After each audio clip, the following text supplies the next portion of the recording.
A general explanation of the Buddha speaks of Amitabha Sutra, with commentary by the Venerable Master Xuanhua. Verse for opening a sutra. The unsurpassed, profound, and wonderful Dharma is difficult to encounter in hundreds of millions of eons. I now see and hear it, receive and uphold it, and I vow to fathom the Tathagata's true meaning. Practice, holding the name. Vows. What are the advantages of studying the Buddha Dharma, you ask? It's a lot of trouble, you know. We study the Buddha Dharma because we want to realize Buddhahood. But isn't wanting to realize Buddhahood just another false thought? No, it's not a false thought. Buddhahood was our position to begin with. It's our origin. Consequently, everyone can realize Buddhahood, and we should hurry up and do just that. But how? According to the truth of extinction, I vow to realize the Supreme Buddha way. The truth of extinction is the attainment of nirvana, a realization which carries one beyond production and extinction. If this attainment is your wish, resolve to cultivate the Supreme Buddha way. Don't be skeptical and ask, can I really become a Buddha? Even if you have doubts, you can become a Buddha. It will take a little longer, that's all. Without doubts, you can do it right away. All living beings have the Buddha nature, and all can realize Buddhahood. But this does not mean that all beings are Buddhas. To arrive at Buddhahood, you must cultivate, for without cultivation, living beings are just living beings, not Buddhas. In principle, everyone can become a Buddha, but unless you cultivate according to Dharma and rid yourself of greed, hatred, stupidity, pride, and doubt, you won't become a Buddha very fast. This completes the discussion of the 4 fast vows. If you wish to accomplish something, you should first make a vow, then act upon it.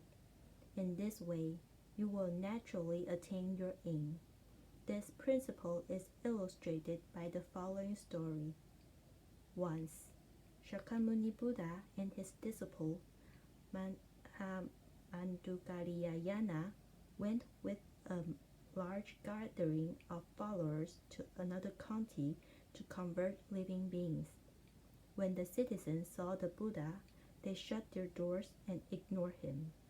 When they saw Mandukariyana, however, they ran to greet him, and everyone, from the king and ministers to the citizens, all bowed and compete to make offerings to him. The Buddha's disciples thought this most unfair.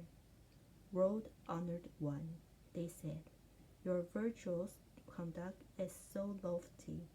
Why is it they do not make offerings to you, but instead compete to make offerings to Mandukariyana?" "This is because of past affinities," said the Buddha. "I will tell you. Limitless aeons ago, Mandukariyana and I were fellow countrymen. He gathered firewood in the mountains, and I lived in a hut below. A swarm of bees was bothering me, and I decided to smoke them out.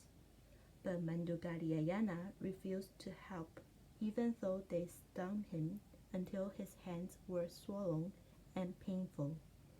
Instead, he made a vow. It must be miserable to be a bee, he thought. I vow that when I attain the way, I will take these asura-like bees across first thing." Many lifetimes later, the bees were reborn as the citizens of this country. The queen bee became the king, the drones became the ministers, and the workers became the citizens. Because I didn't like the bees, I now have no affinity with these people, and therefore no one makes offerings to me. But because of his vows, all the citizens revere Manjugaryayana. Considering this, we should certainly make vows to establish affinities in order to benefit living creatures.